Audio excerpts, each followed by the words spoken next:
बच्चों, कैसे हैं? Myself Pooja Joshi, I am your educator. तो चलिए, आप सबका स्वागत है डियर मैम चैनल में। चलिए, आज हम करते हैं डायरेक्ट एंड इनवर्स प्रोपोर्शन की बातें, जो क्या है एक्सरसाइज 13.2। ये क्वेश्चन मैंने 1 लिखा हुआ है, लेकिन उससे पहले कुछ बातें मैं आपको बताना चाहूंगी कि डायरेक्ट और इनवर्स प्रोपोर्शन में है क्या। जैसे समझ लीजिए, कुछ आपको डिटेल दिया है, ध्यान दीजिएगा। जैसे समझ लीजिए, अगर आपका एक एग्जाम्पल मैं आपको दूं, जैसे समझ लीजिए 4 बुक्स है, उनकी कॉस्ट है अगर 20 रुपीज, तो 5 बुक्स की कॉस्ट अगर आपसे पूछा जाए तो ऑब्वियसली यहाँ पर जो नंबर आएगा वो ज्यादा ही आएगा। समझ रहे हैं? डायरेक्ट का मतलब होता है कि अगर देखिए यहाँ से ये नंबर आगे को बढ़ा है, ये बढ़ा हुआ है, इंक्रीज हुआ है, तो ये भी इंक्रीज होना चाहिए। डायरेक्ट मतलब वो डायरेक्टली प्रोपोर्शनल है। अगर चीजें जो है बढ़ती हैं, तो अगर लेफ्ट में बढ़ रही है तो राइट में भी उनके चीजें बढ़ती रहे। अच्छा, इसका जस्ट उल्टा भी हो सकता है, ऐसा कोई जरूरी नहीं है कि दोनों दोनों। देखो, इसमें होता क्या है ना, मेन ये बात होती है कि अगर बढ़े तो दोनों तरफ से बढ़े, अगर घटे तो दोनों तरफ से घटे। जैसे समझ लीजिए यहाँ पर 3 बुक्स है, यहाँ पर 2 बुक्स है। देखिए 4 बुक्स की कीमत है आपकी 20 रुपीज, तो 2 बुक्स की कितनी होगी 10 रुपीज। यहाँ पर देखिए बड़ा नंबर ये है, छोटा नंबर ये है। ऐसे ही जो ये एरो के निशान है, ये एरो के निशान सेम साइड में होने चाहिए। देखो, बड़े वाले की जगह का और एरो का निशान लगाया हमने, तो ये जो है बड़ा है ना, तो यानी कि यहाँ बड़ा है तो यहाँ भी बड़ा है। ठीक है, समझ में आया? ऐसा नहीं होना चाहिए कि एक तरफ बड़ा है तो एक तरफ घट जाए। बड़े तो दोनों तरफ बढ़े, और अगर आपका लेस हो तो दोनों तरफ लेस हो। ठीक है, जैसे एक एग्जांपल अगर हम देखें, जैसे 3 आदमी जो है किसी काम को अगर करते हैं 5 दिन में, समझ रहे हैं? एक एग्जांपल दूं मैं आपको, 3 आदमी अगर किसी काम को कर रहे हैं 5 दिन में, अगर मैं 6 आदमी लगा दूं उसी काम को करने के लिए, तो वो क्या करेंगे? कम दिन में करेंगे, वो आप करेंगे 2 दिन में। ठीक है, क्योंकि हमने जस्ट डबल कर दिया। तो यहाँ पर देखिए, यहाँ पर तो ये नंबर बड़ा है।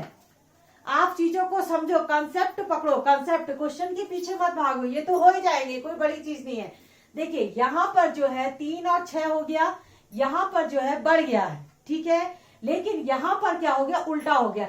किसी फील्ड को खोदने के लिए अगर 3 आदमी खोदते हैं तो 5 दिन लगाते हैं।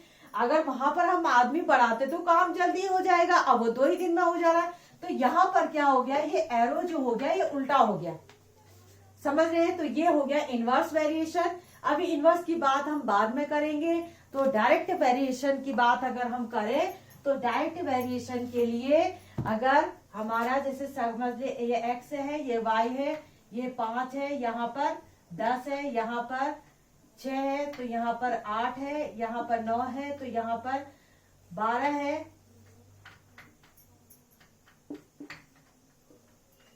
तो आप जब देख रहे हैं कि यहाँ चीज बढ़ रही है तो यहाँ भी चीजें बढ़ रही है, तो इसको बोलते हैं डायरेक्ट वेरिएशन। अगर कम हो तो दोनों तरफ से कम हो, कम होगा तो दोनों तरफ से कम होगा, इसको बोलते हैं डायरेक्ट वेरिएशन। समझ में आया? तो इसका जो फॉर्मूला है, उस फॉर्मूले में है कि x1 अपॉन y1, देखो ये होता है x1 upon y1 is equal to x2 upon y2 is equal to constant. यानी कि अगर हम कोई भी चीज 2 का रेशियो करें, यहाँ पर x2 होगा, अगर हम किसी भी चीज का रेशियो करें तो इसका जो रेशियो जो होता है वो सेम आना चाहिए। ठीक है, अभी हम इसको x upon Y is equal to K, इसको फॉर्मूले से लिखो। अभी जब हम क्वेश्चन करेंगे तो आपका कंसेप्ट और क्लियर हो जाएगा इससे। ठीक है, x1 क्या है, y1 क्या है। जैसे इस क्वेश्चन को अगर हम देखें तो इसको x1, देखो ये x1, x2, x3, x4 ऐसे मान सकते हो, इसको y1, y2, y3, y4 ऐसे मान सकते हैं। तो इस तरह से हमें इसको सॉल्व करना है। ठीक, चलिए अब हम बात करते हैं, ये समझ में आया डायरेक्ट वेरिएशन। अब हम बात करें इस क्वेश्चन की। ये क्वेश्चन क्या कहता है? इस क्वेश्चन में कहता है कि हमारा रेलवे स्टेशन है, ये जो है किराया है कार पार्किंग का, 4 घंटे रहते हैं तो 60 रुपए देने पड़ते हैं। 8 घंटे देखते हो। देखो आप कई चीजें सॉल्व करके आपको पता लगाना पड़ेगा, केवल देख के आप पता नहीं लगा सकते हो कि ये डायरेक्ट वेरिएशन में है कि नहीं है। उनका जो रेशियो है वो सेम आना चाहिए। देखिए 8 का 100 है, 12 का 140 है, 24 का 180 है। अब यहाँ पर आपको दिख रहा है कि ये सीधे सीधे बढ़ रहा है, यहाँ भी सीधे सीधे बढ़ रहा है, तो डायरेक्ट नहीं बोलना है, रेशियो भी सेम आना चाहिए। बढ़ रहा है तो चलो हमें दिख रहा है, लेकिन अब जब तक हम इसको कैलकुलेट नहीं करेंगे तो वी कांट गैस, ठीक है, हम इसको गैस नहीं कर सकते। तो चलिए 1 घंटे का ऐसा करते हैं, इसमें हर 1 घंटे का हम निकाल लेते हैं। हर 1 घंटे में अगर जो इसका रेशियो है ना, इसका जो रेशियो अगर सेम आता है, इसका मतलब है कि हमारा जो ये जो है ये डायरेक्ट वेरिएशन में। चलो कैसे करना है देखिए। हाँ, यहाँ पर हम चार्जेस पर आवर निकाल देते हैं, चार्जेस पर आवर, हर 1 घंटे का चार्जेस निकाल देते हैं। कैसे निकालेंगे देखिए, 60 और यहाँ पर 60 है, यहाँ पर 4 है, तो 1 घंटे का चार्ज कितना हुआ, अगर C1 मैं कह दूं इसको तो 60/4, ठीक है, यानी कि 15 रुपीज। 1 घंटे का चार्ज कितना रहा, तो हमारा जो रेशियो है ना वो हर बार सेम आना चाहिए, ठीक है। अच्छा दूसरा वाला करें तो अगर हम C2 अब की बार 100/8 क्या आएगा, 100/8, 2 4 जा 8, 2 5 जा 10, 0, तो यहाँ गया 2 2 जा 4, 2 2 जा 4 और 5, यहाँ पर 25/2 यानी कि 12.5 देगी, ठीक है। अच्छा अब C3 निकाल दीजिए, 140/12,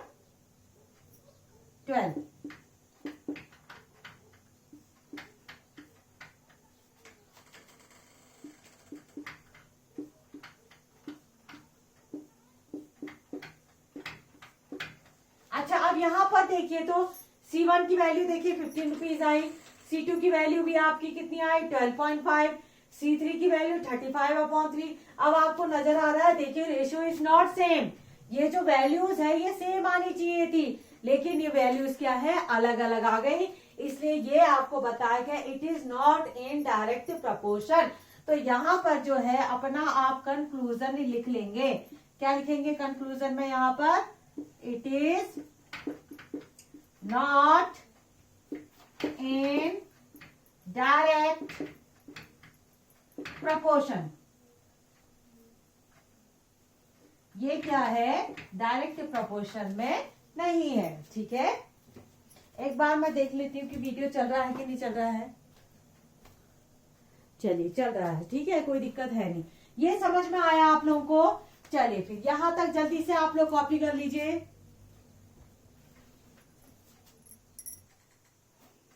चलिए बच्चों अब आता है क्वेश्चन नंबर 2।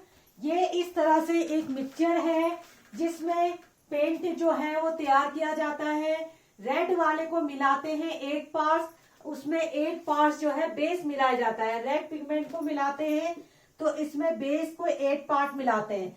तो आपको बताना है in the following table find the parts of base needed to edit, ये हाल आपकी बतानी है, ठीक है। देखिए इसको हम बनाते हैं, ये आता है x में, ये आता है y में, तो हमारे पास जो फॉर्मूला है वो क्या है x1/y1 is equal to x2/y2।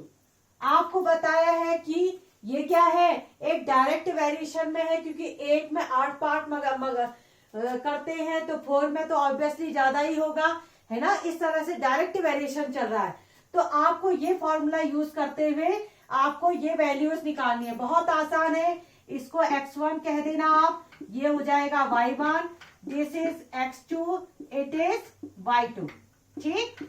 तो कैसे निकालेंगे, यहाँ पर देखिए x1 की वैल्यू 1 रखिए, y1 की वैल्यू 8 रखिए, और x2 ऐसे आपका हो जाएगा 4 और y2 की वैल्यू यहां से निकाल देंगे। तो कितना आ गया ये, क्रॉस मल्टीप्लाई कर दी तो y2 इज इक्वल टू 8 2 जा 8 4 जा 32, यानी कि आपका 32 हो जाएगा, ठीक है। 8 4 जा 32, ठीक हो गया। इसी तरह से आप और भी निकाल सकते हैं। देखो डायरेक्ट वेरिएशन अगर होता है, एक तो आप सीधे फॉर्मूले का यूज करके, जैसे आप क्या करेंगे, इसको आप x3 मानेंगे, इसको आप y3 मानेंगे। देखो एक तो मैं आपको फॉर्मूले से बताती हूँ कि फॉर्मूले से किस तरह से आप सॉल्व करते हैं, एक इसका शॉर्ट तरीका भी बता दूंगी ताकि आप फटाफट 2 मिनट के अंदर इसको सॉल्व कर ले। देखो x2 अपॉन y2 यानी कि 4/3, 4/32 is equal to 7/y3। Cross करिए, 8 टाइम्स कर दिया ना, तो y3 आपका आ गया 56, यहां पर आ गया आपका 56। ठीक है, कोई गलती तो नहीं की है?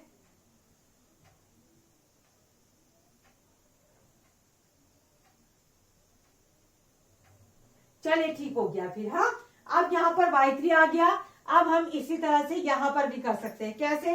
यहाँ पर देखिए 7 अपॉन, अब तो आप समझ गए होंगे, ये अपॉन ये, और इसी तरह से ये अपॉन ये, इसको आप y4 कह दो, तो यहां से y4 निकाल सकते हैं। ये आप इसमें देखो 7 8 जा 56, 8 टाइम्स, यानी कि आप इसको इससे कर दीजिए y4 96। ठीक हो गया। अब आपका 96। देखो इसका एक सरल तरीका भी क्या है, देखो आपने देखो पहले वाले में जो रेशियो मिला है वो हमको मिला है 1/8, है कि नहीं है? 1/8। इसका मतलब क्या है, जो भी यहाँ पर नंबर है, जो भी यहाँ पर नंबर है उसको अगर हम 8 से मल्टीप्लाई करें, यहाँ पर देखिए हर जगह पर हमारा सेम हो रहा है क्योंकि 1/8 का रेशियो आ रहा है। तो यानी कि इन दोनों, इस नंबर को अगर हम 8 से मल्टीप्लाई करें तो हमको सीधे आंसर मिल जाएगा। ठीक है, देखो एक बार हम बिना उसके करके देखते हैं। 8 से इसको हम करें, 8 2 जा 16, यानी कि y4 इस वाले की वैल्यू कितनी आ गई, 8 2 जा 16, 160। ठीक है, देखो 160 आ गया। आप चाहो तो इसको आप एक बार सॉल्व करके देख लेते हैं। देखो 12 upon 96 is equal to 20 upon, ये निकालना था ना हमें, तो y3 y4 y5 था ये। 12 8 जा, देखो 8 से मल्टीप्लाई करके 160।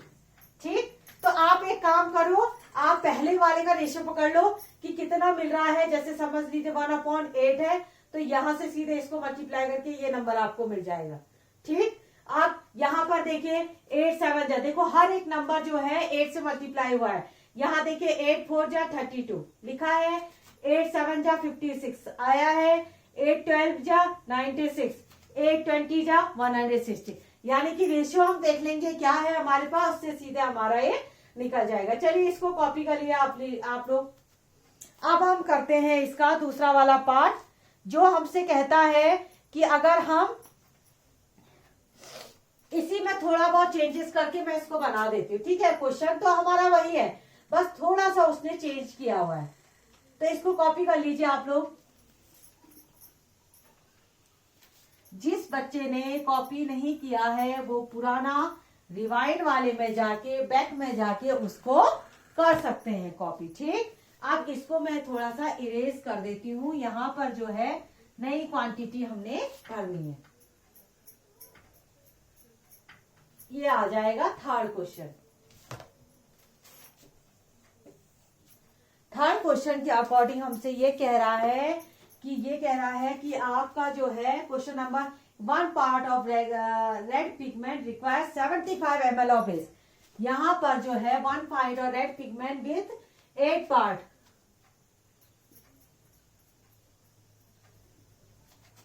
यहां पर थोड़ा सा चेंज कर देते हैं। ये जो है 75 ml ऑफ बेस है। In the following table how much red pigment should be mix. थोड़ा सा यहाँ पर लैंग्वेज जो है मैं चेंज कर देती हूँ। ठीक, यहाँ पर जो है थोड़ी सी लैंग्वेज इसने चेंज करी है, नहीं तो आप कंफ्यूजन आप लोगों को हो जाएगा, इसलिए मैं लैंग्वेज थोड़ा सा चेंज कर देती हूँ।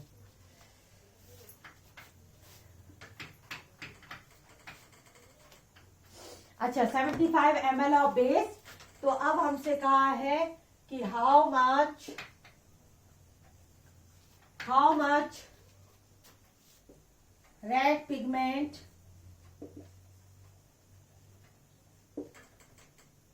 should be mixed with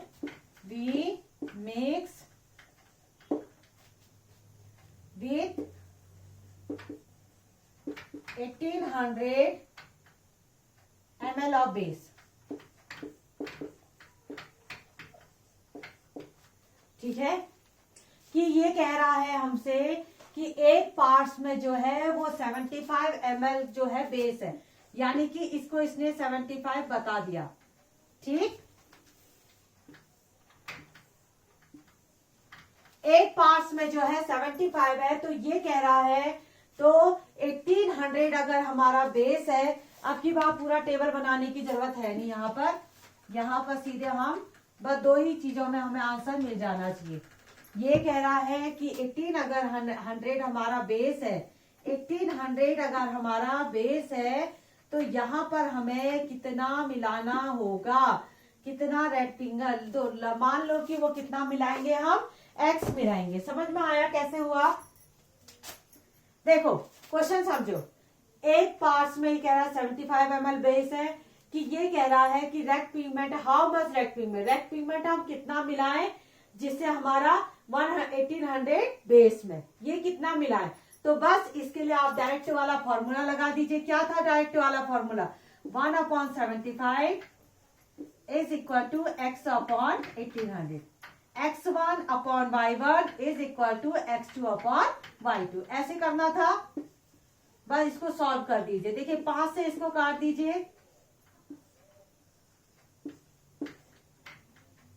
5 से फिर काट दीजिए, 3 से फिर काट दीजिए,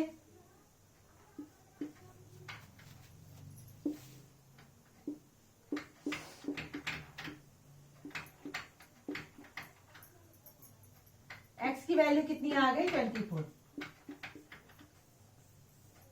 यानी कि x कितना है? 24, यानी कि हमें 24 जो है आपका एक 24 पार्ट्स में हमको 1800 ml जो है बेस मिलाना पड़ेगा। ठीक है, विद 1800 मिक्स ऑफ, यानी कि अगर हमें 1800 का हमें बेस चाहिए तो हमें 24 पार्ट्स जो है रेड पिगमेंट मिलाना पड़ेगा। चलिए फिर ये आंसर मिल गया आपको। एक बार आंसर शीट से भी हम मैच करा लेते हैं इसको। 13.1, क्योंकि कहीं गलती हमसे ना रह जाए इसलिए भी ये बहुत ज्यादा जरूरी होता है। ठीक है, हाँ देखिए 24 पार्ट्स। ठीक है, तो यहां पर हम अपना रिजल्ट लिख लेते हैं एक बार। यहां पर लिखे result, we should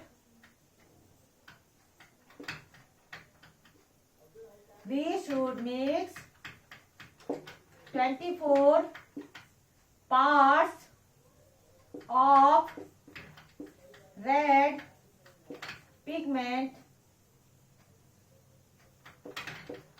to make 1800 ml of base। इतना बेस बनाने के लिए हमें क्या है, 24 पार्ट्स जो है। आसान है क्वेश्चन, कुछ भी नहीं है, बहुत सरल है। इसके क्वेश्चन तो बहुत अच्छे होते हैं। x1 y1 x2 y2, ये फॉर्मूला है। x1 upon y1 is equal to x2 upon y2। यहाँ पर मैं फॉर्मूला अलग से लिख देती हूँ आपके लिए, इसको याद कर लेना। x1 upon y1 is equal to x2 upon y2। ये जो पहला वाला होता है ये x वाला होता है, और दूसरे वाले जो होते हैं ये y वाले होते हैं। ठीक है, चलिए आज के लिए इतना ही इनफ, बहुत हो गया आज।